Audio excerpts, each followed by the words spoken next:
千仞雪哭了，她从未想过在斗罗大陆竟有人敢爬上自己的床，而那个轻薄她的男人就是穿越到斗罗大陆的我。只因我激活了随机签到系统，只要完成任务就能在这里为所欲为。而我的第一个任务便是签到千仞雪10秒钟便可以获得无数奖励。然而这狗系统不是将我传送到供奉殿，千仞雪的闺房外面就没声音，看着来来回回巡逻的守卫，看样子我只能做完任务才能离开供奉殿。于是我心一横，少了个没人的窗口，一跃而入，心中只有一个念头，赶紧完成任务。由于现在是夜晚，闺房中有些昏暗，我只能隐约看到房间的大致情况。右侧距离我3米处有一张类似席梦思的大床，我小心翼翼地朝着床边扑了过去，一瞬间整个人背朝天，脸朝床，只要我坚持10秒就能签到成功。果然，系统在我躺下的那一刻开始计时，10秒后，系统传出成功签到的提示音，恭喜宿主仙刃雪大床签到成功，不仅获得其武魂魔导斩神，更是直接触发暴击奖励，让我成为先天满魂力40级的存在。顿时一股神秘的力量凭空灌输到我身上，刹那间犹如打通任督二脉，身体杂质在此刻通通排出。就当我还沉浸在先天魂力40级的喜悦时，系统又给了我一个大大的惊喜，发布了的随机任务签到，亲吻千仞雪可获得随机奖励。这狗系统真是我的知己，不过我现在压根不知道千仞雪是什么等级，要完成任务怕是有点困难。就在我紧握手掌之时，恍惚我好像抓到了什么东西，软软的感觉让我不自觉又捏了几下，顿时一道尖锐的女高音响彻房间。你是谁？只见一只葱白玉手突然将被单掀开，在月光的映照之下，一个金色长发美女出现在我眼前。我和她大眼瞪小眼，面面相觑，盯着那张精致的脸蛋，一双浅蓝色丹凤眼水灵灵的，有些睡眼惺忪的感觉。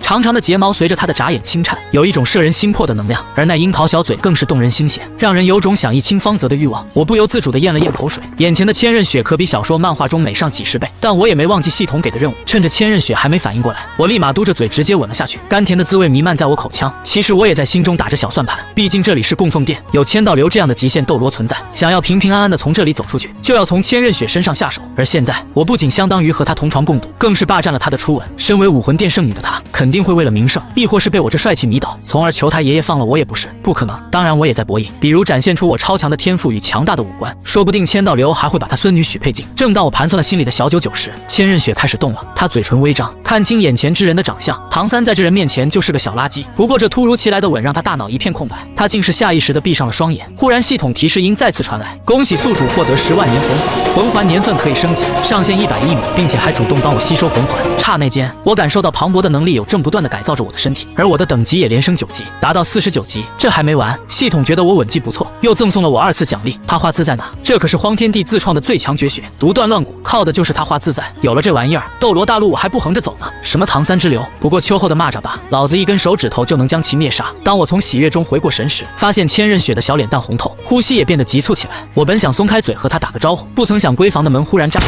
一个中年男人穿着精灵战甲，手拿一杆如同长枪的金蛇矛，猛然冲进来的同时还大喊：何方贼人竟敢闯入圣女闺房！那长矛如同毒蛇出击，径直刺向床榻上。这时候毛斗罗很明显要置老子于死地，可我压根没有任何慌张，反而对着千仞雪假装痴情的开口：雪儿，我真的好喜欢你。同时在千仞雪愣神之际，我意念一动，试着召唤武魂，顿时斩神武魂浮现，带着恐怖的威压向四周席卷。不仅千仞雪感受到心悸，就连92级的蛇毛斗罗也是大吃一惊，而冲击过来的长矛也不停颤动，佛在害怕我的斩神。更让蛇毛斗罗吃惊的是我脚下那徐徐升起的红色魂环。看到魂环的那一刻，千仞雪和蛇毛斗罗同时惊呼：我操，第一个魂环就是10万年，这怎么可能？是因为我不想千仞雪太孤单，竟是直接穿越到斗罗大陆，不仅霸占千仞雪的床榻，更是夺走了她的初吻。顿时我的随机签到系统声响，不但让我觉醒神级武魂魔刀斩杀先天满魂力40级，甚至系统都觉得我吻技太好，瞬间奖励了我一个110年上限的10万年魂环。正当我跟千仞雪深情表白之时，蛇毛斗罗像个傻叉一样闯入房间，一言不合便要对我出手，可他大意没有闪我，脚下的红色魂环徐徐升起，手中的斩神刀更是挥向蛇毛枪，武魂碰撞的声音响彻天际。虽然此刻的我仅是49级魂力的魂宗，但被轰飞的却是92级的蛇毛斗罗，他在地上滑出了几十米才停下，口吐鲜血，脸色苍白。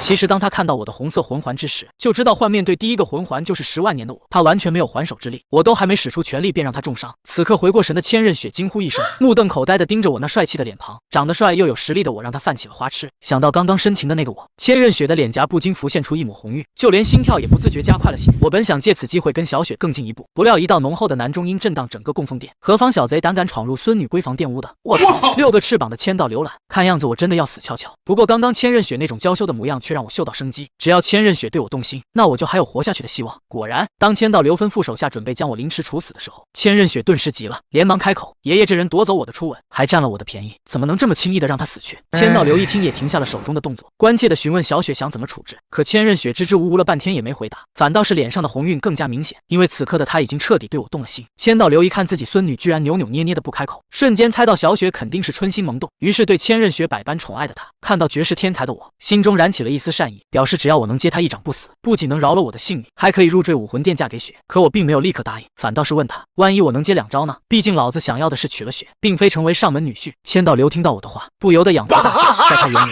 我纯粹是个不自量力的蚂蚁。身旁的那些侍卫顿时被吓得瑟瑟发抖，就连还没离开的蛇矛斗罗也是心中大惊，难不成这小子不要命了？而一旁的千仞雪却是担心起来，生怕我这个小情郎被他爷爷打死，立马小声让千道流算了。但身为大供奉，无人敢挑战他的威严，缓缓开口，既然你要接2招，那如果你能接下，便可向我提出任何条件。我嘴角微微上扬，2招之后，若我没死，千仞雪必须嫁给我当老婆，而且我不入赘武魂殿。言语间，我立刻拿着斩神刀挡在身前，运转着荒天地的他画自在，千道流丝毫没将我放在心上，只是随手一挥，想要凭借天使之威的武魂威压将我击败。顿时，一道天光从天而降，如同一座小山压在我身上一般。随着天光落地，整个宫殿剧烈颤动。此时的千仞雪紧张到了极点，一个是自己的爷爷，一个是他看上的男人，谁输谁赢都让他心疼。只不过他小瞧了我的实力，我大喝一声：“给我破！”顷刻间，10万年魂环从我脚底徐徐升起，他画自在法眼同时运为境，2股恐怖的魂力瞬间爆发，直接将天使圣光冲散。但与此同时，我立刻咬破舌尖，假装自己重伤。那么小雪一定会心疼，让千道流出手轻点。毕竟以我现在的实力，确实打不过千道，只能在这供奉殿内先示弱一番。果不其然，当小雪看到我倒飞出去还喷血之后，立马对着千道流一阵娇嗔：“爷爷，你怎么可以出手这么狠呢？要不说撒娇的女孩最好命令。”千道流的第2次下手明显放了水，虽说召唤出了审判长，但我感觉只有不到2成的力道。那巨大的黄金天使之剑呼啸着朝我袭来，果然长得帅，还是有优势，把千仞雪哄得一愣一愣的。若不是他在一旁替我求情，我怕是要被千道流一剑给劈了。不过这天使之剑来势汹汹，不可轻敌，我猛地召唤出魔刀斩神，运转他画自在法10万年魂环提供的魂力，以及他画自在法的魂力一起流转到斩神刀上。随后我高高跃起，言出法随，第一魂技一刀动山河，一道暗红的弯月形刀气迸射而出，与那天使之剑碰撞在一起。顿时那审判之剑的身上出现一道道细小的裂纹，紧接着碎得如同点点星光消散不见。这下千仞雪该是我的囊中之物了吧？唐三的逼王称号保住，只因我获得了签到系统签到任意斗罗大陆角色就能变强。开局不仅霸占千仞雪的大床，更是夺走了他的初吻。但千仞雪丝毫没有怪物的意思，反倒对我芳心暗写，求着他的爷爷对我下手轻点。当签到流使出审判之剑时，我立马召唤出魔刀斩神，咔嚓一声，只见那巨大的天使审判之剑出现一道道裂缝，随后被暗红的刀气震了起来，碎得如同星光散落向地面，而刀气还去势不减，斩向了千道流。好小子！千道流没想到自己也会有看走眼的时候。这小子虽然只有一个10万年的魂环，没有其他的魂，还有明明只是魂宗的实力，但却能发挥出超越境界几千倍的实力，简直变态到无法无天了。而且还真会装，明明没有受伤，却装得那么响，连他都看走眼被骗了。不过这小子的武魂还真强，竟然能斩碎他的天使剑。千仞雪看得一阵目瞪口呆，这帅哥刚刚那么不堪一击，受重伤竟然是装的，一切只为了这第二招能赢。其他人也是目瞪口呆，全都没想到会被这小子给骗了。老头，我赢了吧？现在我是不是要叫你爷爷叫小雪为老婆了？我高兴地说道。不过见千道流很沉默，什么话都没有说，我不禁在心里暗想，这老头不会因自己让他失了脸面想杀人。老夫何时答应你赌约了？想娶我孙女，必须成为封号斗罗。千道流说完，转身冲天而起飞走。我没想到这老头还会耍赖，真是无耻啊！只见金鳄斗罗来到千仞雪身旁，而蛇矛斗罗则去疗伤，其他的供奉也离开了这里，侍卫也离开了，只剩下2个在守千仞雪。老婆，好了，我叫方凡。我伸出手，脸上带着微笑看着千仞雪，准备与他握手。我们单独聊，可以吗？把这穿金甲的家伙给我请出去。千仞雪点头看向金鳄斗罗，二供奉，你出去吧。圣女，我怕他对你图谋不轨。金鳄斗罗很认真的说道。千仞雪见金鳄斗罗不听话，立刻眼神一冷，仿佛能冰冻了金鳄斗罗般。见此情形，小鳄鱼立马逃跑，毕竟他是武魂殿的圣母，未来的天使之神，金鳄斗罗必须听话一下子。这里面便只剩我与千仞雪孤男寡女共度一室，不会发生什么事吧？金鳄斗罗在外面有点担心圣女的安全。便是你很愉快，你一身衣服很怪异，要不换一套？我这里有几套。千仞雪声音清脆动人，见到我时还脸有点微红，想起之前的我，脸色更加红润，心跳不自觉加快了速度，很明显这就是心动的感觉。我立马换上一套千仞雪以前准备给自己女扮男装的衣服，还真合适。千仞雪看到换上衣服的，不由得眼前一亮，竟是泛起了花痴。我则欣赏着千仞雪那绝世的美丽容颜，她眉眼如盏，丹凤眼，鼻子秀挺，皮肤白嫩又白里透红，小蛮腰盈盈一握，腿很长，裙下的小腿也很白嫩很修长，散发着动人的光泽。她的美比动漫上看到的还要美景，我看到这里都忍不住咽了咽口水。小雪，你真漂亮，我好喜欢你，现在就是我老婆了吧？不算了，我还没有嫁给你，最多就是未婚妻。想到之前我的要求，她只能害羞的回答，那你喜欢我吗？千仞雪想都没想脱口而出喜欢。她要是不喜欢，也不会在爷爷面前保笑我，而且之前还被我强吻了。要是不喜欢，我早就死了。那让我亲一下可可好？我走到千仞雪身前，一脸的不怀好意。千仞雪一呆，这方法也太僧了。原来他支开金鳄斗罗就是想做这个。他一阵娇羞，抿了抿嘴也没有恢复，只是呼吸急促，心跳加速了起来。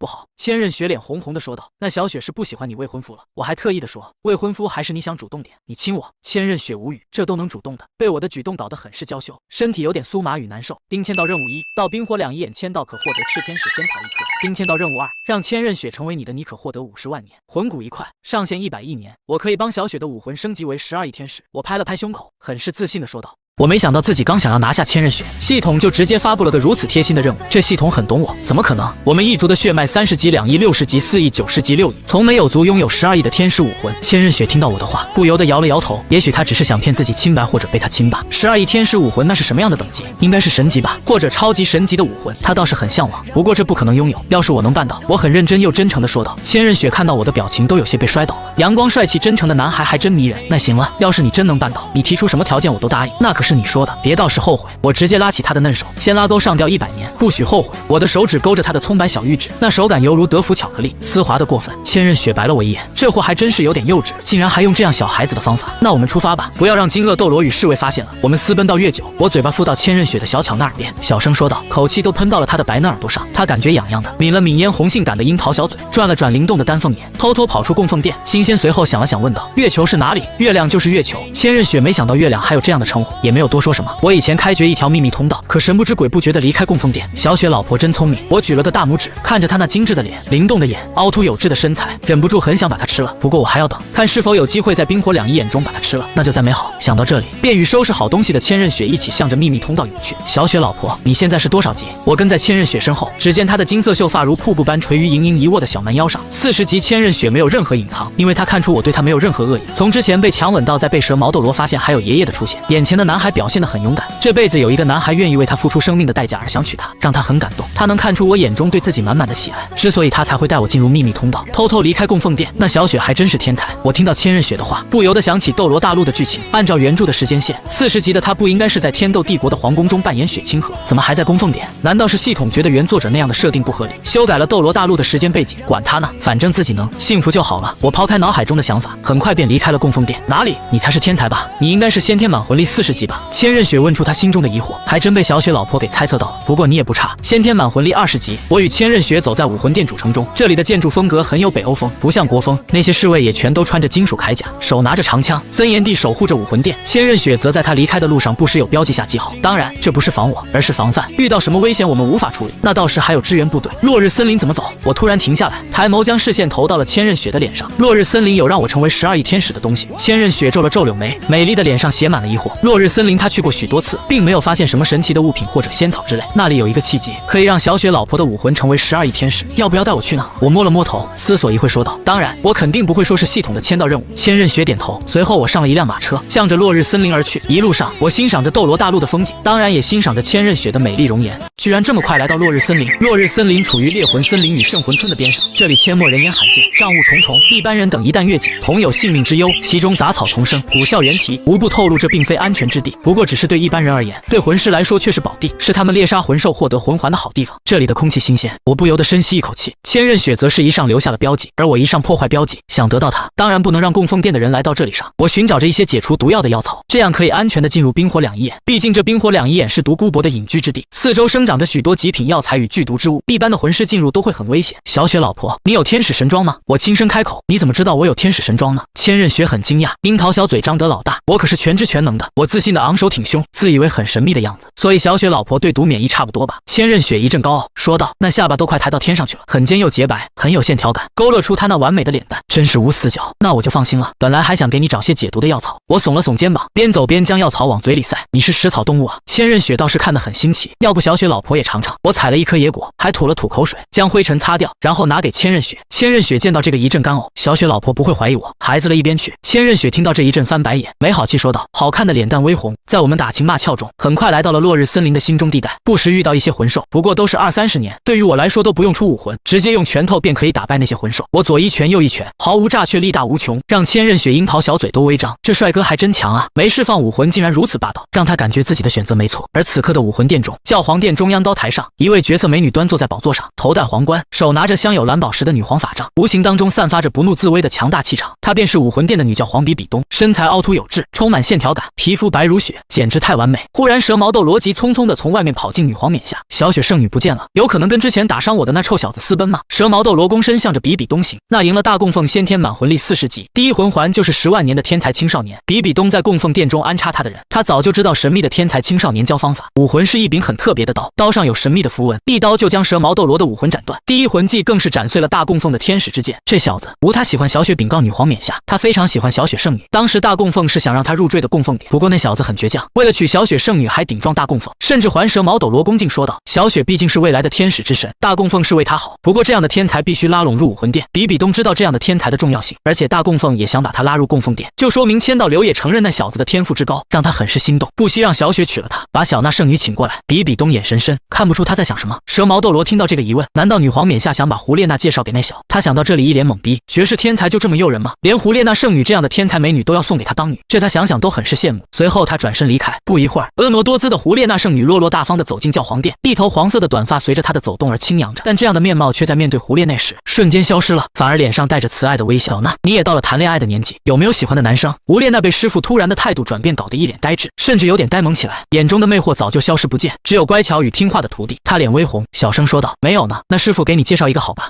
真的没想到比比东会想到把徒弟介绍给别人。比比东平静地说道。胡列娜观望四周没有其他人，摸了摸头，有点小紧张地问道：那个师傅为什么如此突然？师傅今天是吃错了什么药，竟然想着给他介绍对象？她是会嫁不出去的美女，一位绝世天才不能让供奉殿抢，你必须让他爱上你。比比东眼瞳射出金光，神情严肃认真，让胡列娜也是很意外。这师傅是想让自己跟千仞雪抢男人，毕竟小时候他们是有交集，甚至还是很好的玩伴。不过碍于比比东的缘故，胡列娜也不能和千仞雪走得太近，所以她听到不容被供奉殿抢，就说明师傅是想让自己跟千仞雪抢。她心中1万不愿意，毕竟这样的终身大事，自己要嫁的还得自己喜欢才行。但又没办法，师傅的话她一向都不敢违背。我试试。胡列娜撅了撅嘴，并没有表现不情愿，因为她知道师傅也是为了她好，她不得不这么做。很好。比比东听到胡列娜的回复很满意，觉得没有白。而另一边，落日森林深处，我与千仞雪站在了一棵大树上，看着前面中心地带毒雾缭绕，毒雾不时飞过，毒魂兽遍布。没想到落日森林还有这样危险的地方。千仞雪美目中闪着好奇之色，小雪老婆怕不怕？我泛起小心思，想要去牵她的葱白嫩水。这里的魂兽虽然有毒，但只有30到40年之间，对我完全没有任何威胁。千仞雪绝美的脸上写满了自信与自傲。我拿出一颗药草叼于嘴中，这里的魂兽越来越多。突然，一条毒蛇魂兽从一旁猛了出来，张开狰狞大嘴咬向千仞雪。那毒蛇长得很丑，身上鳞片是黑绿色的，头呈三角形，身有3、4米长。我瞬间一拳砸出，砰的一声巨响，直接将那毒蛇魂兽砸飞出去，撞倒了几棵树，蛇直接身体爆炸成血。可见我这一拳有多么恐怖，你没释放魂环都能发挥出如此恐怖的力量。千仞雪很是惊讶，我耸了耸肩膀，脸上带着自信的笑容，是不是被我霸道的一拳迷中，想请我帅气的脸一下一边去？千仞雪没好气地白了我一眼，这家伙还真没完没了，竟然一直在这个问题上过不去，至少也要让他看看那能让他武魂升级的仙草，再来跟他说这是他也许还会考虑一下。好吧，小雪老婆，等会你会主动亲我。我见千仞雪表情就知道他心里想的是，便加快脚步冲了进过去。前面的毒雾越来越浓，出现一些超越40多年的毒魂兽，还一些有毒的植物，不过都没有用。我如同魔神降临般在前面开路，神挡杀神，佛挡杀佛，很快来到了目的地冰火两仪眼。我四处观望，看看独孤博有没有在附近。这老家伙要是在附近，想把冰火两仪眼中的仙草都卷走都有点难度。我悄悄运转他化自在，眼神都变好了许多，可以看穿毒。穿过树木，看到冰火两仪眼附近的情况，发现独孤博没有在附近，还有冰火两仪眼中的仙草都存，没有被唐三摘走，那感情太好了。而千仞雪感觉这里很诡异，很神秘，他那高傲的心早就被这里的神秘所吸引，跟着我穿过了毒雾，仿佛来到了另一个世界。这里遍地奇花异草，五颜六色，种类繁多，美丽异常，香气扑鼻，蝴蝶纷飞，灵气也是万分浓郁。千仞雪感觉豁然开朗，仿佛误入了仙境般。前面出现一蓝一红的火山果交界，那便是冰火两仪眼双生，两仪互克。这里生长了其他地方没有的仙草，这个地方只有封号斗罗级别的人物才能来到，而我与千仞雪两人却是因为拥有斗罗大陆上最强大的武魂，全都对毒免疫了，才能轻松来到这里。怎么样，漂亮啊？千仞雪眼中都是星星，显然是被惊艳到了。叮，恭喜宿主冰火两仪眼签到成功，恭喜宿主获得赤天使仙草1株，已经发送到宿主储存空间中。我见到那么多仙草，散发着七彩的仙光，简直美到极致，双眼直勾勾地盯着那些仙草，猛地闪过去，快地拉出一道道残影，直接将所有仙草给搜刮个干净，就连一颗草都没有放过。千仞雪看得哑口无言，这帅哥出手也太快了。不过他并没有发现什么赤天使仙草，我满意的笑了笑。倒是唐三与独孤博来到这里，见到这里的情况，不知道会怎么样的洞悉。看着对面的小雪，我不禁开口：小雪老婆，赤天使仙草已经到手，是不是要答应我一个要求？拿来看看，别骗我。千仞雪狐疑的问道，脸上写满了不信。我瞬间摊开双手，那一株仙草便在其中。只见那仙草形态似天使，浑身散发着神圣的白光，而且拥有12片叶子，如同天使的翅膀般仙光熠熠，香气蔓延，让千仞雪都看得双眼圆瞪，很是不敢相信还真的有这样的仙草。仙草，真神奇啊！送给小雪老婆。我将赤天使仙草递到了千仞雪的身前，千仞雪直接接过那赤天使仙草，灵动的双眼喜欢的看着那仙草，真漂亮。这个要怎么用？直接吃下去，然后盘坐运转魂力，将天书武魂召唤出来，吸收赤天使仙草的药力，便可以将武魂提升到12亿天使武魂。我观察着四周，随时准备战斗，毕竟独孤博随时都有可能出现。那等回供奉殿再说吧。千仞雪都有点舍不得把这赤天使仙草便吃了。说吧，答应你一个条件，你想要什么？他说到这里，本来高冷的脸上都悄悄地涂抹上2片粉，成为我的女人。我突然闪到了千仞雪的身前，栖身抱住她，吻向她薄嫩的嘴唇，一只手抱着她的美，一只手放在她的头后面，速度很快。千仞雪都还没有来得及反应就被亲到，她一呆，美目微瞪，感受到这一吻是如此的突然，把她吓了一跳。我倒退了几步，不过还是很满足。只见千仞雪脸红的不要不要的，头发有些散乱，衣有点微重，呼吸有点起伏，气呼呼的娇哼：“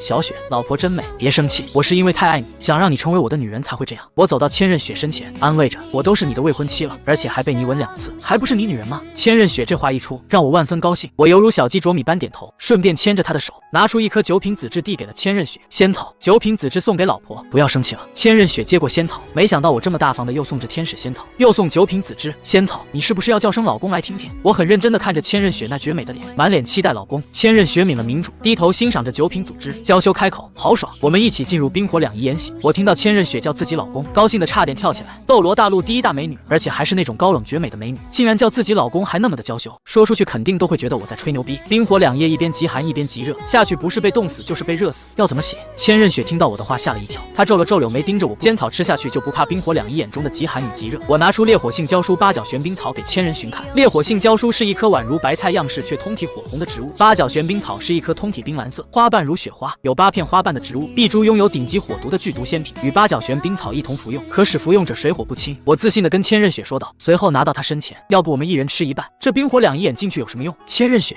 为什么要吃下这2颗下去心？她不会只是想跟自己一起洗澡那么简单。冰火两仪眼有特殊的能量，孕育出无数的天才地宝，进入里面洗澡能够发生翻天覆地的变化，彻底的改变体质，提升天赋。我笑着跟小雪解释，随后拿出一株看上去毫不起眼的药草，药草通体碧绿，奇异的是在药草中间有3片雪白的叶子，叶子中有几滴水珠，就像是清晨流下的露水，然后直接吃了起来。这株叫忘川秋水露，10指可炼火眼金睛，透视万方奇物。吃完便盘坐在一旁运转，他画字在吸收着药效，身上金光闪闪，魂力缭绕千仞雪。抬眸看着我，只见我的影无风自动，头发轻扬，金色的魂力形成了漩涡，在我周身旋转，看起来很是帅气英俊。他都看得有点呆愣起来。随后他倒退几，开始为我护法，观察四周，看看有没有什么敌人出现。不过这里地处很特别，散发着特殊的能量，能来这里的都不是普通人。不一会儿，我周身的魂力渐渐地被吸进入了身体中，随后缓缓睁开了双眼，眼眸神采奕奕，有神光迸射而出，眼瞳仿若金色，很是好看。旋即金光一闪而逝，千仞雪美目微瞪。忘川秋水露仙草的功效还真好，吃下后不仅让身体得到了强化，还可以看穿毒物，甚至能看到1000米外的蚂蚁。我站起来看向千仞雪，忽然我的双眼凝的，嘴巴微张，鼻血直流。这瞳力没有收起，还可以看透影千仞雪那完美的身体，白嫩的皮肤完全的展现在我眼前，简直大饱眼福啊！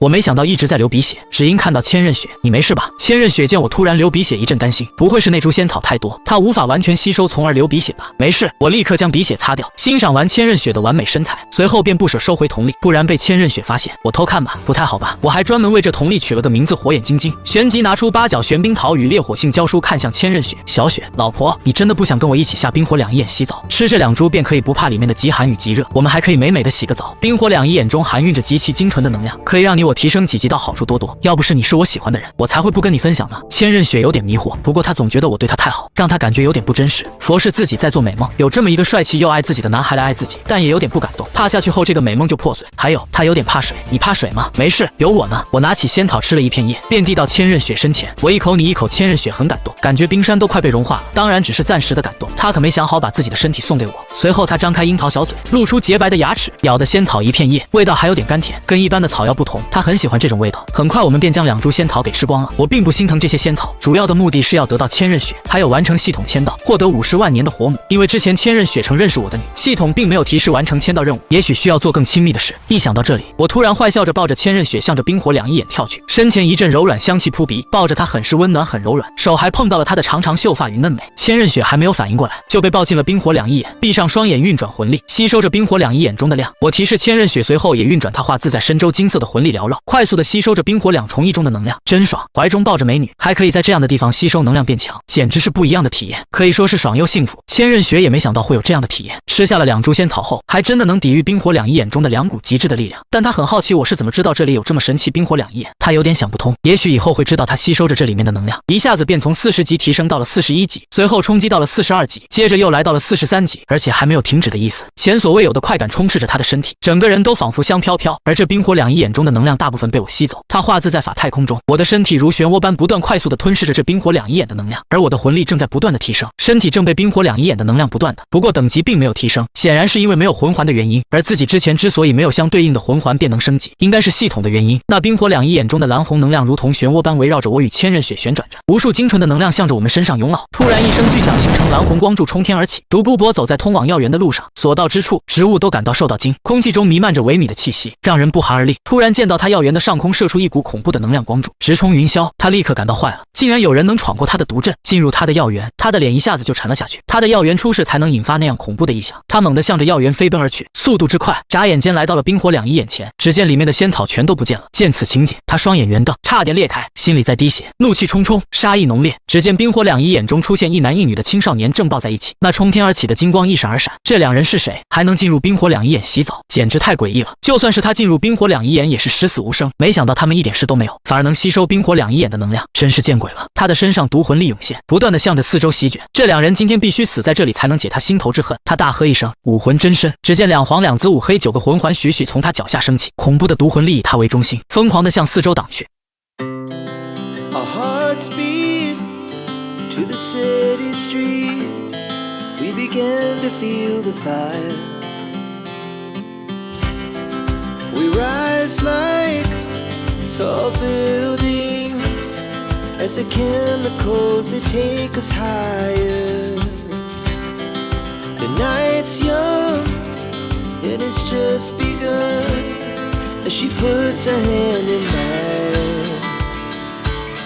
We wanna chase the night, wanna dance to the light, pull the stars from the sky, just 2 hearts running wild. Never sleep, never stop, as we shout from the top.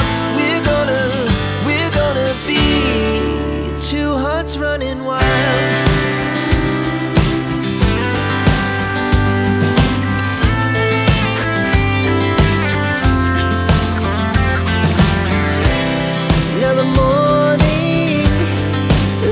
Afternoon, we lay awake in bed. The laughs so loud as the hours pass. We're gonna do it all again. We wanna chase the night, wanna dance to the light, pull the stars from the sky, just 2 hearts running wild. Never sleep, never stop, shout from the top. We're gonna be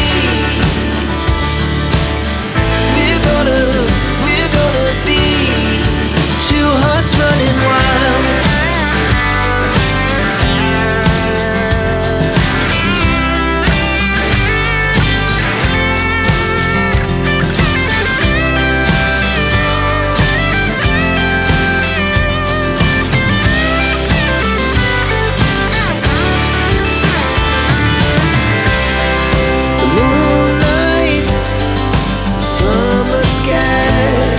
The best we ever had, and we'll stay young forever. We'll never have regrets. We wanna chase the night, wanna dance to the light, pull the stars from the sky, just 2 hearts running wild. Never sleep, never stop, as we shout from the top. We're gonna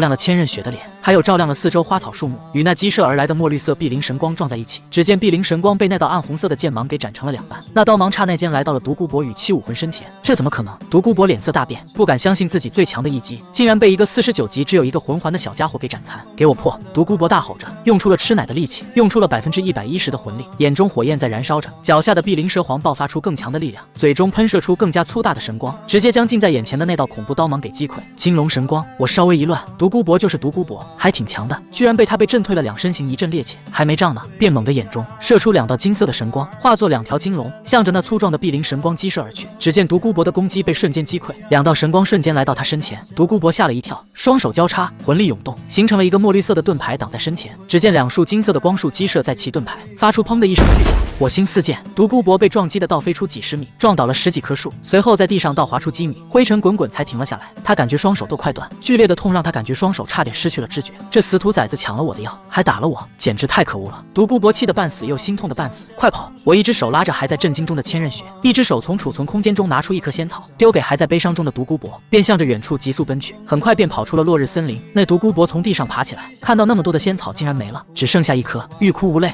万分心疼你小子，给我等着！不管你是谁，我独孤博一定会找到你的！他仰天狂吼，让附近都震荡着，惊得无数的鸟兽乱飞着。千仞雪被牵着手，绝美的脸上偷偷爬上了缝子，脸一阵发烫，手心都出汗了。他这才从震惊中缓过神来，发现已经离开了落日森林。为什么要跑？你不是打败了他们？运气好兜面，不然还真难说。而且他是封号斗罗，我只是49级，刚刚的2级已经没剩下多少魂力，要是再打下去可就危险了。我也没有下杀手，毕竟自己理亏，把老毒物的药都收刮走，还打伤了老毒物，不走会很难处理。也是千仞雪点头，我对这事处理的其实很好，还拿一颗仙草留给那老毒。那个冰火两仪眼中蕴含的能量还真多，我竟然连续提升了7级，现在已经47级了。那是当然我找到的地方，怎么可能平凡？我拍了拍胸口，自信地说道，牵着千仞雪的手，很是酸爽。丁随机签到任务开始，治好独孤博的病，可获得15万年魂环。我去你这系统任务也来得太慢了，我刚刚跟那老毒物结了梁子，你就来了这任务。听到系统发布的任务，心里一阵不满意。不过15万年的魂环诱惑力太强，必须得到。不过不是现在，反正这任务没有时间限制，我什么时候去治好独孤博，便什么时候可以完成签到任务。而且现在我魂力都消耗的差不多了，现在去独孤博治病，那不是自找死路吗？我们上了来时的马车，离开了落日森林。路上我运转他画自在，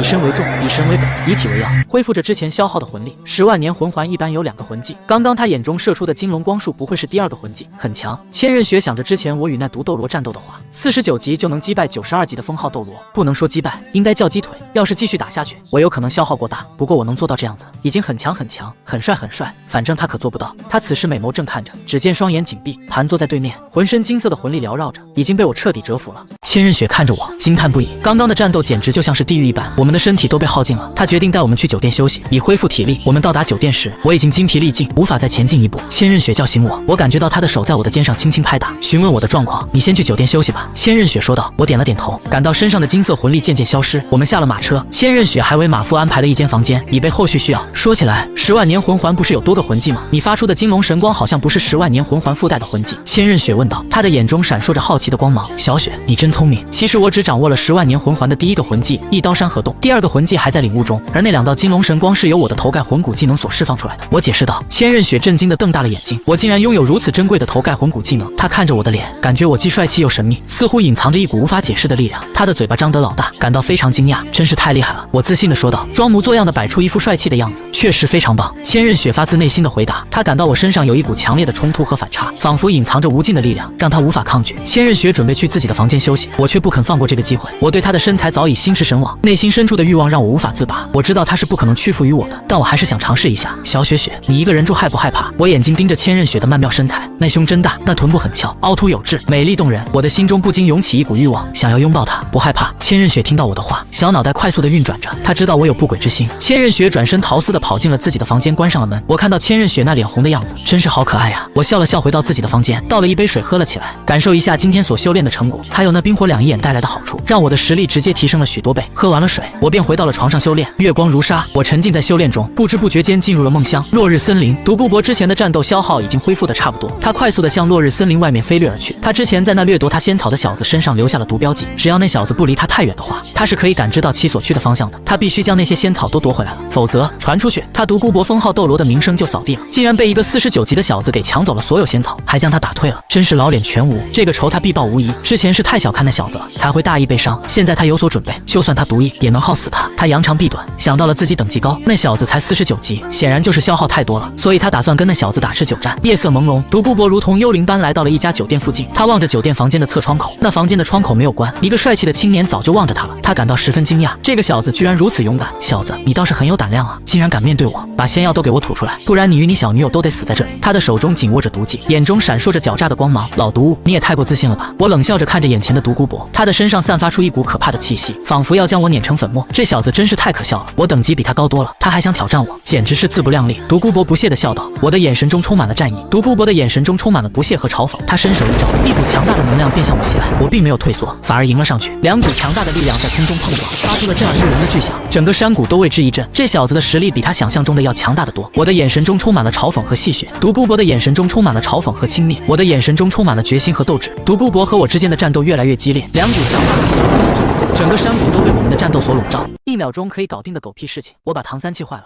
想着这是我开心的笑傻了。唐三都不知道我用他的方法救活了独孤博。突然，独孤博表情痛苦停了下来，我一看，爽死了，系统提示任务就可以完成了。于是诡异地说道：“老头，我可以治好你的病，你那些仙草就当做药费吧。”独孤博心里一惊，你小子怎么知道我有病的？有，这个可以有。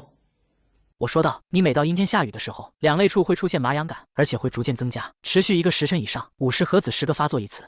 你怎知道的这么清楚？独孤博惊魂莫定，真是见鬼了。想到这里，那你说想怎么治？我自信地说道，找一块魂骨，将你的毒逼入魂骨中，当然最好的是外附魂骨，你的病便迎刃而解。这么简单，独孤博做梦也想不到。我去试试，小子，你要是敢坑我，我一辈子追杀你。独孤博转身消失了。恭喜宿主完成任务，恭喜宿主获得15万年的魂环，开始帮宿主融合。突然感受到一股强大的能量涌入身体中，暖暖的，非常舒服。我的魂力得到了淬炼，身体变得更加强大。击败唐三哪是轻易的事情，一招 YYDS 的刀术太牛逼了。我拥有了第2魂环的魂技斩天拔刀，电视剧中的七叶圣君的刀术都不敢这么写。我心情极好，因为唐三失去了冰火两仪眼，实力将大打折扣。我猜想他现在应该在圣魂村，但我的关注点在小五身上，我不想让他成为唐三的祭品，被他骗走，成为他的战利品。我必须尽快解救小五于水深火热之中。我决定送千仞雪回供奉殿，我必须小心，不让唐三骗走他，否则他将会成为他的10万年魂环，为他生猴子。我必须抓紧时间解救小五于水深火热之中，保护他的安全。突然，随机签到任务发布，认识小五可获得100金魂币。特么的，这系统这么有钱的吗？我高兴的点点头。这次任务简单的让我几乎感到无聊，但100金魂币的奖励还是让我兴奋不已。毕竟魂环和魂骨可不是每次都能获得的珍贵物品。我一直想要认识小五，系统竟然发布了与小五见面的任务，看来系统还是挺和我志同道合的。未婚妻千仞雪竟然也要跟我一起去。我知道千仞雪喜欢冒险，但是作为我的未婚妻，我不能让她冒险。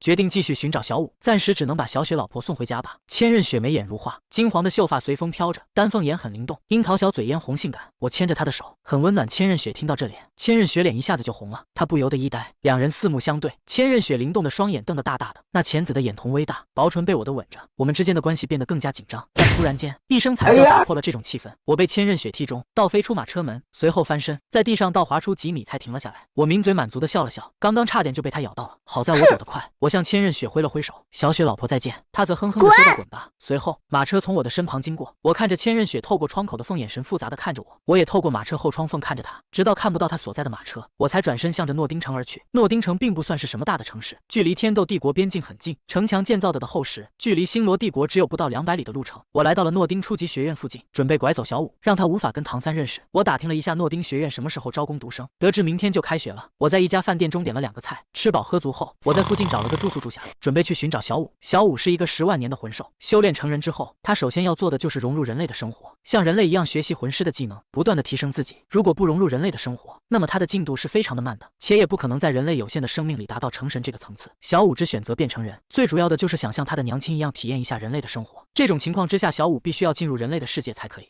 我震惊了整个学校，全校都给我吓疯了，校长都要叫我老大。刚刚来到诺丁初级学院附近，我焦急地四处寻找小五，但是却找不到他的踪迹。这时，我来到了诺丁初级学院，这个建筑风格充满欧式风情的地方，让我感到十分陌生。路上，行人悠然自得地走着，仿佛他们对我这个陌生人早已习以为常。我意识到，如果我不能尽快找到小五，他可能给唐探哪家伙骗走，所以我必须在第一时间找到他。于是，我决定在诺丁初级学院周围逛逛。我需要想办法接近小五，但如果直接靠近他，我的目的可能会被怀疑。我需要找到一个合适的借口。正当我苦思冥想之际，一位门卫阻挡了我的去路，他的质疑让我感到十分尴尬。我想，我一个身着华丽服装的人来到这个偏僻的初级学院，难道不应该显得高贵富有吗？我必须证明我有资格在这里上学。面对门卫的质疑，我决定释放出武魂气息。门卫被我恐怖的气息吓得脸色大变，连忙倒退。我立刻跟着他进入了招生办公室。门卫向陈老师介绍我是魂师，想要报名加入诺丁初级学院。陈老师对我充满疑虑，究竟是哪个贵族的少爷会选择来这个偏僻的学院上学呢？招不招？我时间紧急，我平淡说道，却有不怒自威的强大气势，让陈老师不由得心生敬畏。陈老师只好离开招生办公室，前往院长办公室请示，禀告院长，有一位实力极其恐怖的贵族少爷想就读我们诺丁初级学院。我说完，院长的表情不由自主地变得凝重起来。什么？这么年轻就有如此强大的实力？院长沉思片刻，然后坚定地说道，让他来见我。我领着陈老师进入院长办公室，院长的目光锁定在我身上，我的气息让院长感到了一丝威胁。贵族少爷，你想来我们学院上学？院长问道。我轻蔑地笑了笑，当然，我对你们学院的教学质量很感兴趣。院长并不相信我的话，他知道这个年轻人有着更深层次的目的，于是他让我展现出自己的武魂和等级。我一声哈喝，召唤武魂魔刀斩神，武魂瞬间浮现在我身前，散发着恐怖的压迫力，向着四周席卷着。院长，陈老师和门卫被震得不断的倒退着，差点跪了下去。好恐怖的武魂！院长惊叹道。现在我可以就读你们学院吗？我问道。院长点头，当然可以，我要住7号宿舍。我淡然说道。院长有些惊讶，一个贵族少爷居然要住在普通学生住的宿舍里，还有等会有个工读生唐三，不要让他住7号舍，让他去住其他宿舍。我冷静地说道。他点头同意了我的要求。我得到了入学许可后，立刻离开了学院，开始了我接近小五的计划。我走在学院外面，突然看到了一个可爱的女孩，穿着粉色的裙子，头上长了2个毛茸茸的小耳朵，留着一条长长的马尾，双杏仁眼，双眼又圆又大，炯炯有神。我心中一动，这可不是我一直在寻找的小五吗？这太可爱了吧！因为最近有好多跟你差不多大的人都来这里上学呀，所以一猜就知道了。我笑着回答道。很高兴认识你，我叫方凡，最近也刚刚报名了，住在7号宿舍。我刚从学院逛了一圈才出来，对里面比较熟悉，需要帮忙的话可以跟我说。我欣赏着小五那可爱动人的脸和身材。小五好奇地看着我，似乎对我的话感到有些惊讶，但还是点了点头。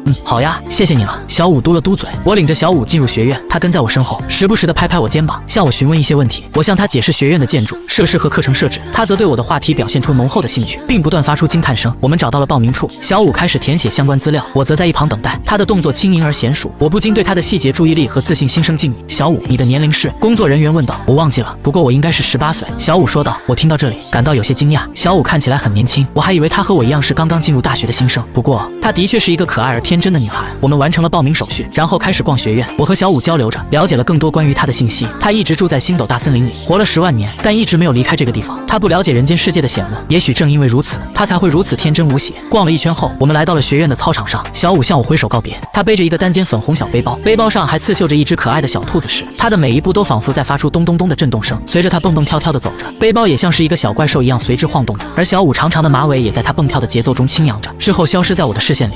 我直接把唐三给坑了，然而他什么也不知道。签到任务完成，恭喜宿主获得100金魂币，100金魂币。随即签到任务发布，成为7号宿舍老大，获得随机奖励。这贴心的狗系统绝对是我的知己，我想着。随后我带着小五走向7号舍。陈老师有些不理解，我明显是为了泡妞才来学校，而且还是工读生小五，这让他很纳闷。但是突然，陈老师的眼睛睁得大大的，他惊叫道：“我的天啊，你是传说中的神秘人物吧？谢谢，我哥哥。”小五看着我，心中觉得我很帅气。但是这时，一个脸色阴沉的学长出现在我们面前，说道：“你们在这里干什么？快回宿舍！”我们来到7号舍。我想着唐三应该已经到校门口了，但是突然，一个满脸横肉的大汉挡在我面前，说道：“你想去哪里？先和我过了这关再说吧。”我们看到一个留着寸头、穿着黑色长衫、脸上留着短胡子的中年男子朝学院门口走去，那应该是玉小刚吧？但是突然，一个身材火辣的女人出现在他身后，说道：“小刚，你在这里干什么？快跟我走！”我看了看导师发表的那10大核心竞争理论，心中十分不屑。这些理论不仅不切实际，而且还毫无用处。我心想，这个导师明显是在浪费我和其他学生的时间。不过，我并没有理会导师的话，而是带着小五来到了7号舍前。我听到了那个签到任务的提示，心中充满了期待。我先进去，我说道：“里面有点危险哦。”我提醒着小五。好呀，小五兴奋地回答道，脸上带着期待之意。我决定先探探情况，便推开了门。我看到了一个穿着蓝色风衣的少年凌空跃起，猛地一拳向着我砸去。我并没有惊慌失措，身上的魂力顿时爆发出来，形成一道冲击波，将那个少年直接震飞了出去。宿舍中的学生都震惊不已，这来者是谁？居然没出手就将他们的老大王胜给打败了啊！好痛！王胜从地上爬起来。哇，小五也很是惊讶，我太强了呀！他认真地盯着我，随后向前走去，盯着着那王胜，你们为什么袭击他？我是这宿舍的老大。王胜，按照规定，只有宿舍最强的才能当老大，所以新来的都要与老大切磋一下。王胜解释着，接着看向我说，所以你现在是七舍的老大了。老大，其他的学生全都向着我躬身一拜，显得很恭敬。我对这些规矩并不感冒，但我也不想引起麻烦。我点了点头，接受了这个老大的称号。我看到了小五的表情，知道他并不打算与我争夺这个位置。原来是这样啊。小五点头，不过他并没有动手，因为他知道自己不是我的对手，只凭借魂力的释放便可以打败那王胜。这样的强大实力，他完全不是对手，所以便让我当七舍的老大吧。这是小五，我的朋友，也是住七舍的。我向其他学生介绍着小五，欢迎欢迎。学生们纷纷对小五表示欢迎，显得很友善。发现自己与小五竟然住在相邻的床上，同学们看着我，似乎在探索男女混住的宿舍会发生什么奇妙的事情。我拿出2张布帘，将2张床围起来，想要给自己和小五一些私人空间。同学们惊呼，这家伙也太细心了吧。小五则笑得开心极了。但是我们没有想到的是，这一切才刚刚开始。我在整理床单时，突然恭喜宿主完成任务，获得长天平武魂，开始融合。这个武魂内含义空间和时间法则，源于天地间第一件混沌宝物。我感到无比激动，但是却忽略了一件事情，我们竟然没有棉被。我只好期待莫老师的到来，希望他能尽快送来一张，这样我和小五就可以睡在一起了。莫老师终于送来了一张蚕丝棉被，我接过来，非常满意。我和小五拿着棉被放到床上，小五好奇地盯着我，问我为什么莫老师对我那么恭敬。我轻笑着说这是个秘密，只对我的朋友说。小五生气地嘟起嘴说我们不是朋友吗？我假装矜持地反问他我们才认识多久呢？小五点了点头，随后把他的床推到我的旁边，问我能不能跟他一起用棉被。我心里高兴极了，这是我想要的主动。王胜看着我的眼神变了，从崇拜转变成了尊敬，其他舍友也是如此。我们肚子饿了，准备去食堂吃饭，换上教服走出了宿舍。唐三来到招生办登记报名后，陈老师给他发了一套校服，告诉他的宿舍是6号舍。唐三皱了皱眉头，感觉有点不对劲，但是却想不起来为什么。他来到6号宿舍，看到了一个可爱的女孩子和一个帅气的男生走出7号舍。唐三的眼前一亮，他被那个留着长长马尾的女生迷住了，不由自主地向她走去。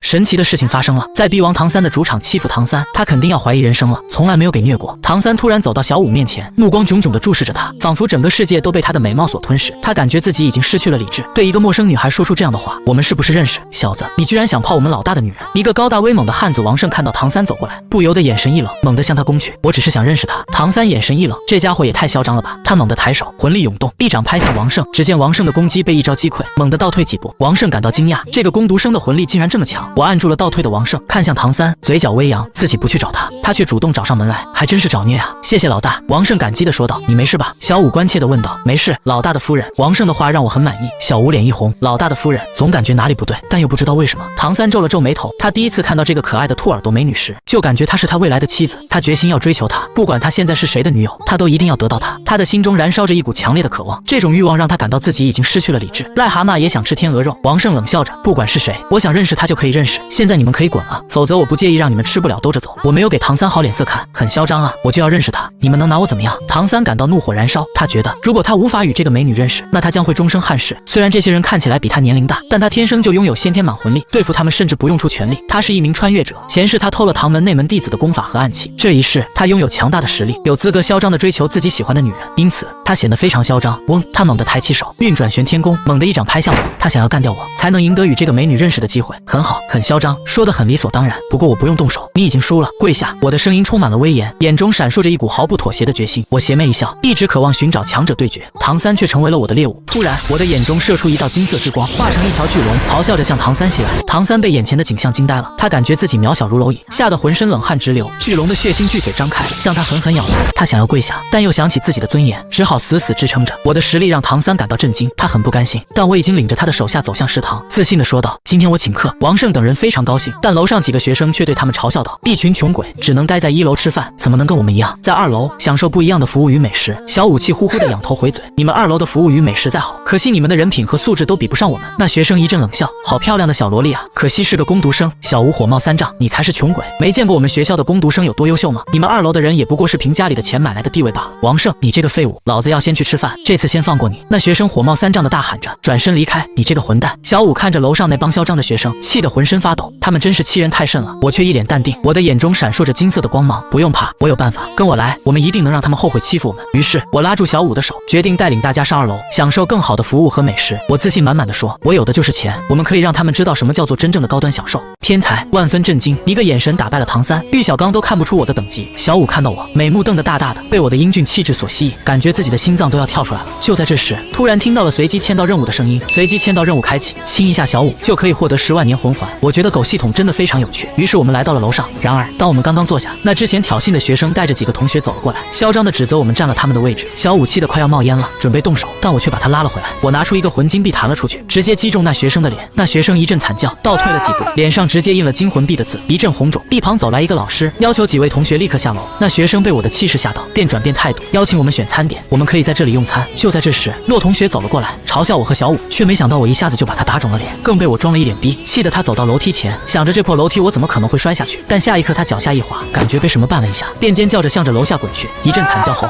你真是太酷了！小武兴奋地拍着我的肩膀，你就像是那些小说里的英雄一样，勇敢而又帅气。没错，你真是我们宿舍的大英雄！王胜和其他舍友一致高呼。我轻蔑地扫了洛一眼，冷笑着说：“这点小伎俩都算不了什么，我们还是先点餐吧。”小武，你看起来饿坏了。我们开始点餐，我抬手一吸，将不远处的金魂币给吸到手上，周围的人都震惊了。我要吃烧鸭。小武看到烧鸭时口水直流，立刻点了起来。好啊，这次我请客。我慷慨地说道。一旁的服务员走过来帮我们点菜。食堂门口，唐三与6号宿舍的同学走了进来，玉小刚也走了过来。小武盯着被服务员端上来的香喷喷的烧鸭，差点流口水了，直接撕了一个鸭腿吃起来。唐三的舍友好奇地问道：“你认识大师？”“他是我的老师。”唐三回答。“啊哈哈，你的老师？他可是个吃白食的家伙。”洛笑嘻嘻地说道。周围的人也跟着嘲笑唐三。听说了吗？那位大师已经快50岁了，但还没有突破成大魂师，武魂等级只有29级，他的天赋和实力似乎都无法再进一步提升，注定只能在这个境界徘徊一生。舍友悄声传话，这是他的极限吗？我还没有见过这样的失败者。唐三心中不屑，但他并不知道，这位大师的境遇和自己的命运竟有着惊人的相似之处。当他听到唐三的舍友妄自评价他时，他的怒火燃起，生气地离开了。唐三来到了玉小刚的住处，他眉头紧锁，似乎有着难以启齿的苦恼。玉小刚热情地招待他，但唐三却只喝了一口水，就开始讲述发生在他身上的惊心动魄的故事。唐三告诉玉小刚，他曾遇到一个同龄天才，这个天才只是一个眼神就让他跪地求饶。唐三感到自己的实力相形见绌，开始怀疑自己是否还有提升的空间。在这样的情况下，玉小刚向唐三介绍了武魂的分类和系别，帮助他更深入地了解这个世界。唐三也向玉小刚提到了自己的器武魂号天锤，但这一切都变得微不足道。当他们见到那个让唐三跪地求饶的天才时，玉小刚对我的实力感到惊讶，他无法判断我的等级。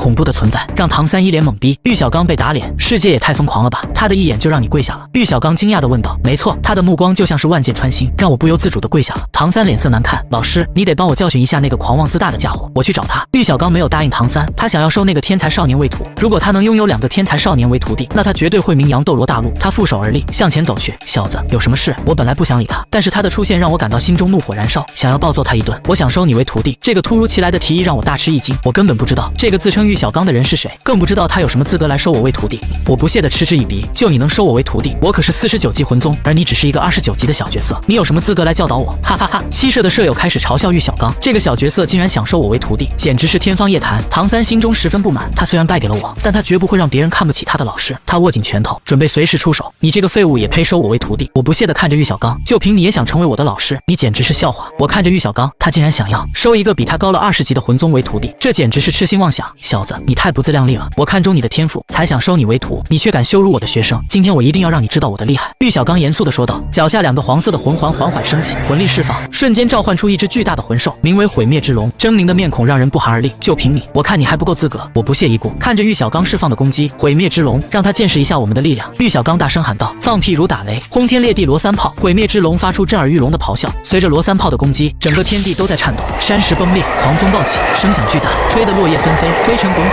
玉小刚可以想象得到，毁灭之龙的攻击完全可以摧毁整个城市。我应该躺在地上了吧？到时他就应该跪在我的脚下，请求我当他的老师了吧？呼呼，当灰尘落定，只见我站得很笔直，纹丝不动，身上衣服无风自动，身上一点伤都没有，头发轻扬着，显得阳光帅气。这怎么可能？我的对手大惊，他的自信和傲慢瞬间被击垮，他再也无法抵抗我的力量，确实教不了你，我们有缘再见。我阳刚的声音响彻天际，让我的对手心中充满了无尽的失落和沮丧。他不甘心却又无可奈何，只得转身拉着唐三快跑！胆敢得罪方公子，简直是自寻死路！院长的声音充满了威严和恐怖，让在场的人都感到了一股冰冷的气息。他转过头来，目光炯炯地盯着玉小刚，你还不快向方公子道歉？他的实力可不是你能够想象的，他之前只是轻轻释放了一下气息，就让我们差点跪下去了。如果你不认错，后果不堪设想。玉小刚感到自己像是掉进了深渊，面对我威严和恐怖，他变得无比懦弱，他不敢抬头看我，只想赶快道歉并逃离这个可怕的地方。唐三也感到自己的心脏在狂跳，这个年轻的少年竟然有如此恐怖的实力，让他不禁感到畏惧和敬畏。院长的话语让人听了心惊胆战，这个世界上竟然有如此恐怖的存在，让人无法想象。在我的身上，他们感受到了一种强大且不可抗拒的力量，一股令人窒息的压迫感笼罩在他们身上。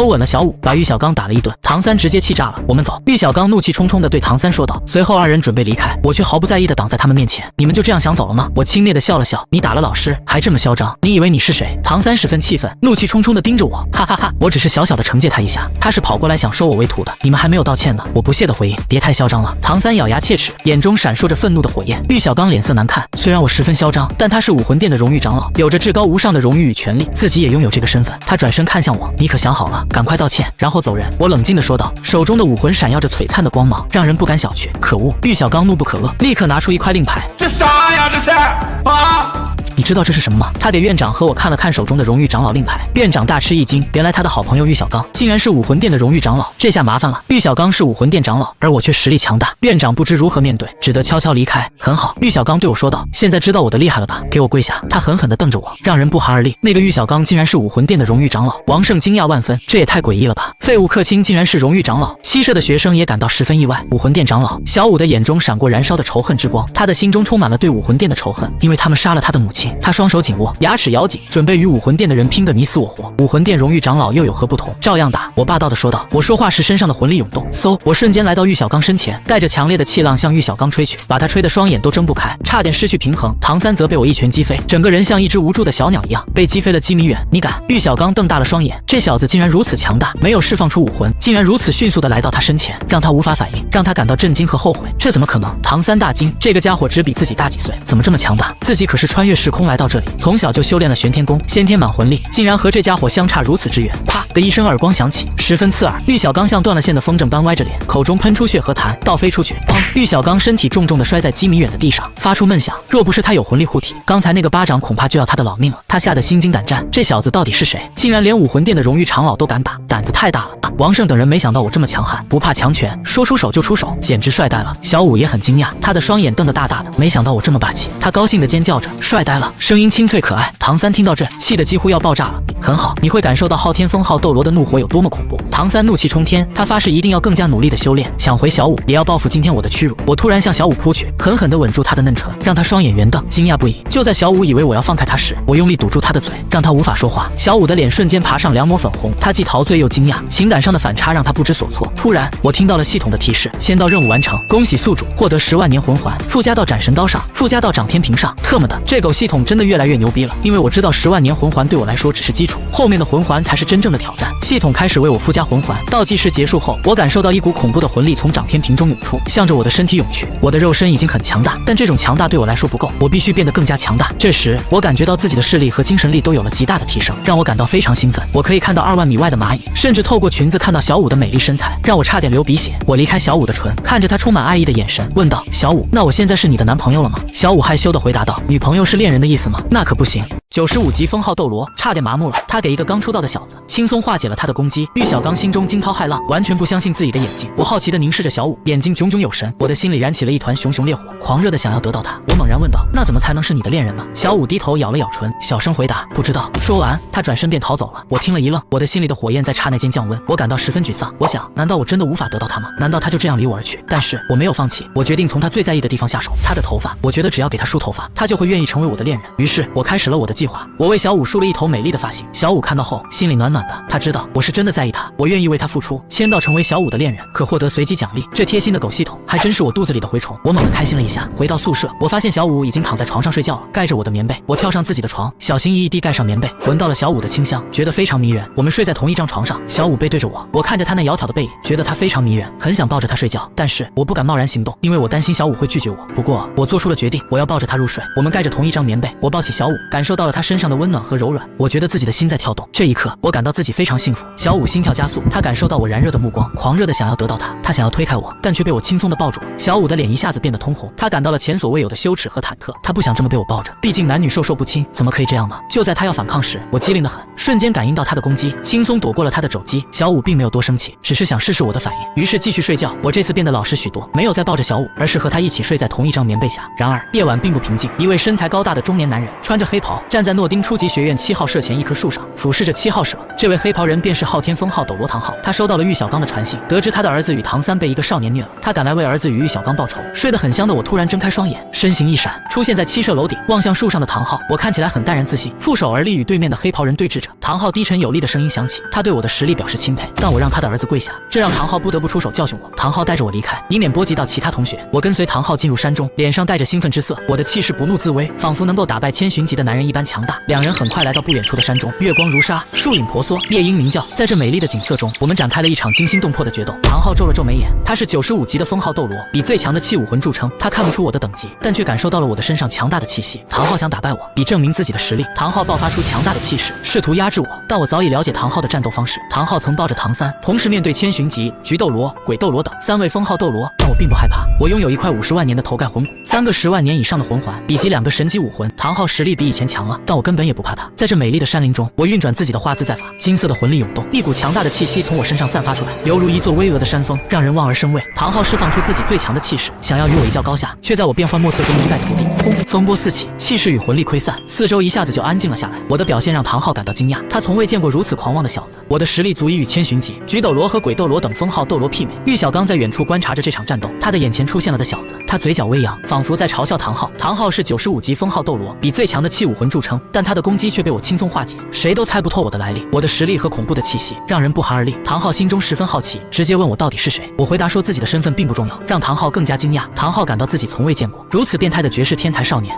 我在斗罗大陆如同神一般的存在，令最强的唐昊也震惊，竟自己陷入绝境。玉小刚吓得快要窒息了。我挑了挑眉，嘴角微扬，自信说道：“真没想到你唐昊还敢出现在我的面前，你不试试怎么知道我是不是找死？我比之前强了几十倍，甚至是几百倍，因此有资本自信的挑战唐昊。”唐昊霸道的说道：“你这个小子真是越来越不知天高地厚了。为了让你知道天堑之别，我必须惩罚你。”唐昊的魂环缓缓升起，分别是黄黄紫紫黑黑黑黑红。玉小刚躲在不远处，震惊于唐昊的10万年魂环和他妻子献祭的魂环。唐昊以89级打败3位95级的封号斗罗，其中除了10万年魂环，他拥有4个黑色魂环，其中至少有1、2个黑色魂环是9万年级别的。唐昊的魂环是放出恐怖的武魂气息，形成旋风和闪电。他右手闪现出一把巨大的银色锤子，唐昊的黑袍随风而动，发出烈烈作响声。第一魂技泰坦之锤。唐昊低沉的声音响起，气势比之前还更加的恐怖，即使是远处的玉小刚也感受到快要窒息了。我依旧淡然自信，我召唤出武魂魔刀斩神，一柄通体乌黑的长刀出现在我的身前，刀身上雕刻着神秘的符文，刀形极其凶猛，恐怖的黑气缭绕于刀身上。我冷笑着说道：“你以为你是唐昊就可以肆无忌惮了吗？今天我要让你见识一下什么叫做真正的强大。”一股恐怖的气息向着四周席卷着，直接将昊天锤的威压给冲散了。更加强大的威压向着四周席卷着，四周仿佛置身于9级飓风之中，令人心惊胆战。树木在狂风中摇摆得更加猛烈，仿佛随时会被风吹倒一般。突然，一柄刀出现在了唐昊的面前，刀气如山崩海啸，比公认斗罗大陆最强的昊天锤还要强大。唐昊感到自己的心跳都加速了，他从未遇到过这样强大的武魂，这是他的天生劣势。然而，更加让唐昊惊讶的是，我的武魂竟然是比他更高级的存在，对他的低级武魂天生压制，这让原本自信满满的唐昊脸色大变，他的世界观被彻底颠覆了。他曾经认为自己的气武魂是无与伦比的，但现在他发现这个世界真的存在比他更强的武魂。唐昊感到自己的自信心在不断下滑，但他并不想轻易放弃。然而，当我的第一个魂环出现时，唐昊完全被震撼了，竟然是10万年的魂环，这是唐昊从未听闻过的荒诞数字，他甚至开始怀疑自己的眼睛。而当我的第2个魂环出现时，唐昊真的无法相信这是真的，那个暗红色的魂环绝对超越10万年，这不是简单的超越，而是跨越了天堑。唐昊的表情完全被震麻木了，他从震惊来到了震撼，连玉小刚对武魂和魂环的了解都无法解释这个不可思议的现象。这个还没有成神的小子怎么会有如此强大的武魂和魂环？唐昊开始感到自己的胜利已经无望，他的自尊心受到了前所未有的打击，他开始怀疑自己是否真的是斗罗大陆最强的存在。唐昊变得异常认真，他的右手紧握着巨大的昊天锤，青色的闪电在锤身上闪耀着，他的魂力变得越来越狂暴，包裹着昊天锤，形成了一柄几十米长的金色锤子。他暴喝一声，用出了80%的实力，猛烈地砸向我，仿佛要夺取我生命一般。我并不惧怕，瞬间斩出一刀，用出了第一魂技一刀山河动，一道暗红色的刀芒从刀身上迸射而出，斩中金色的巨锤子时已经有20几米长，这一刀的威力之大，仿佛能将天地都斩成2段。巨大的金色锤子和暗红色的刀芒撞击在一起，发出了震耳欲聋的声响。2个人的攻击仿佛是天地间最强的2股力量，相互纠缠，相互碾压。玉小刚在远处观看，心惊胆战，差点被2股力量给震窒息了。唐昊试探性的使用了第一秘技乱披风锤法，但发现自己的攻击远没有想象中那么强，直接被我一刀给斩碎了。唐昊大惊，他试探性的一招，可是用出了80%的实力，竟然被击溃了。为了打败我，唐昊决定用出全力，瞬间施展出第一秘技乱披风锤法。他的魂力不断向着手中的昊天锤涌去，每挥一次昊天锤，其威力便更强一层。风声四起，以唐昊为中心，一股旋风形成，旋转的越来越快，范围越来越大。仿佛要将整个斗罗大陆都卷入其中。唐昊用尽全力施展出了乱披风锤法，似乎已经占据了上风，但我并没有退缩，我施展出了更加强大的魂技，一刀斩出，仿佛要将整个天地都斩成两段。唐昊大惊失色，他不知道如何应对我的攻击，仿佛已经陷入了绝境。